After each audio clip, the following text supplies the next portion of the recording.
Welcome back to the Shadow Files channel. Today, we're going to hear about a horrifying incident that took place in China. A college student was brutally murdered and dismembered into over 2,000 small pieces by a deranged psychopath. This is a chilling true story of the cruelty and cold-bloodedness of the perpetrator. Let's get started. 2,000 is an insignificant number when talking about atoms, hair follicles, and even celestial bodies. However, it is a shocking amount when it is discovered that it alludes to the number of times a young woman was brutally dismembered by a subject, who until now remains in the shadows of criminality. The imposing Purple Mountain, the city gates of the Ming Dynasty, and the Nanjing Confucius Temple are some of the attractions that make Jiangsu one of the most popular provinces in the Asian country. Between its incomparable landscapes and its majestic buildings, it has been consolidating itself as a national economic and commercial center. But even the most promising places hide dark secrets, and Jiangsu is no exception. Not everything has been rosy for the home of macabre and disastrous stories. If not, let me say the health worker at Nanjing University, who was taken by surprise by 3 human fingers as he was about to eat what at the time he thought was pork. He would soon discover that he was about to gobble up Diao Aiqing, a young university student who was only 19 years old, and a disciplinary sanction would change her destiny forever. Never before has a number been as important to China as it is now. It was there that the country discovered that 2,000 parts can sometimes be the beginning of an indecipherable puzzle. Shengao was the Asian district where Diao Aiqing was born in March 1976, and the one that 2 decades later, exactly on January 19, 1996, would see her die in still inexplicable conditions. At just 19 years old, Diao was the youngest of 2 siblings, resulting from the union between her parents.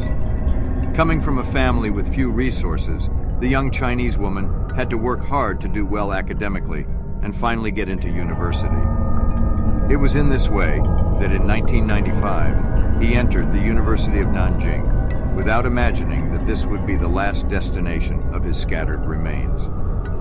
The School of Adult Education was chosen by Aiqing to carry out his university studies, of which he would not complete even a quarter, since he would be the victim of an untimely attack on a cold January night. Although not much is known about Diao's personal life, her older sister Diao Aiqing has declared before her nation's media that she was an introverted young woman with few friends who was totally dedicated to her professional career. So much so that communication with her parents was limited so that there would be no external interference between her university degree and her. A young Chinese woman with an apparently normal life, not very sociable, and with a host of goals behind her that encouraged her to give her best in the academic field. What could go wrong? The frigid winter of 1996 brought with it a macabre discovery.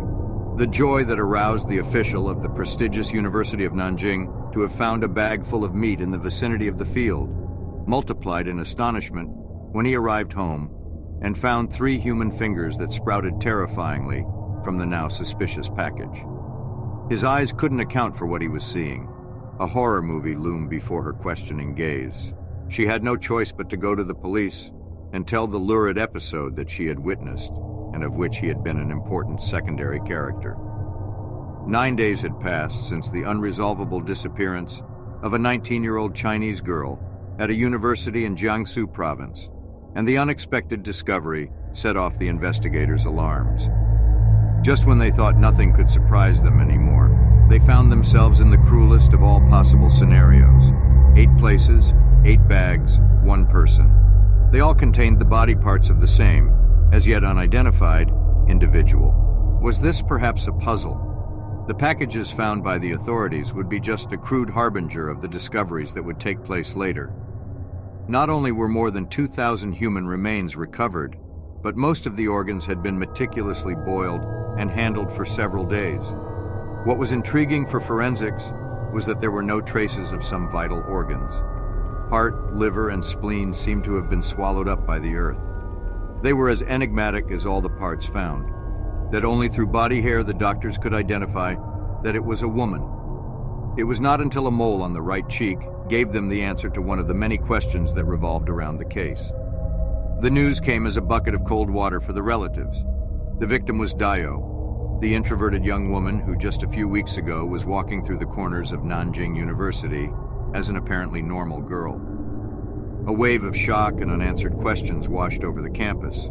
Who had been? Where had it happened? And above all, why had she been murdered in such a cruel and inhuman way?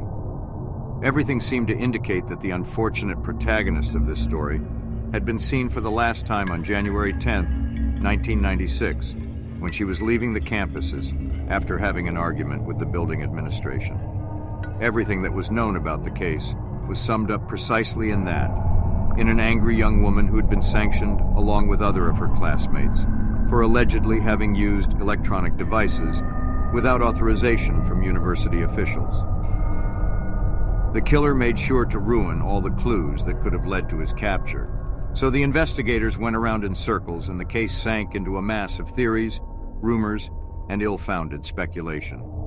With no murder weapon, suspects, or possible motives, justice was nowhere near for Diao. The revelation of the identity of the victim generated echo in all the national media, so the educational institution to which Diao belonged decided to return the money to all the students involved. For their part, the family chose to spend time in his hometown. Although the investigation did not advance much, it was possible to establish a profile of the murderer. A butcher or a professional surgeon were the possible selections. However, the country was full of individuals who practiced both of these professions, so catching the one responsible was almost like fishing in a troubled river. In 2020, during the 20th anniversary of the death of the young woman who went around the world, the Criminal Investigation Office of the Ministry of Public Security said that the case would not be limited to a 20-year term to prosecute the murderer, but on the contrary, the search would transcend until finding justice for the victim's family. For the year 2021, the young woman's family filed a lawsuit against Nanjing University for 1.62 million yen, equivalent to $223.142 for damages. The lawyer representing the Aiqing Diao argued that the institution made several mistakes that could have triggered or aggravated the situation. The lack of evidence makes the case remain unsolved for 25 years. Precisely because Nanjing University failed to fulfill its dormitory management responsibilities, the case missed the best time for the investigation, and the murderer had enough time to commit the crime and escape. The lack of evidence means that the case remains unsolved for 25 years, Joe said in a press statement. The lawsuit seeks to answer questions such as, was she murdered at the university or taken to another place? What responsibility do university directors have in the case? What happened to Diao when she left the bedroom? While all these unknowns find an answer, the older sister of the dismembered young woman cries out for a resolution of the case that allows her to find peace not only for her, but also for her parents. My parents are very old, seeking justice. We'll make them leave in peace in the future, Diao Aiqing said after the lawsuit. One of the most terrifying chapters in Chinese history is yet to come to an end. This seems to indicate that uncertainty, indignation, and doubts will continue to overshadow this case, which is missing several pieces. We just finished listening to the tragic story of an unfortunate young girl. Her case remains unsolved, and the culprit is still out there, perhaps someone right beside us, and no one can guess who it might be. Thank you all for taking the time to watch today's story. Please like and subscribe to my channel, and don't forget to click on the bell icon to get new video updates.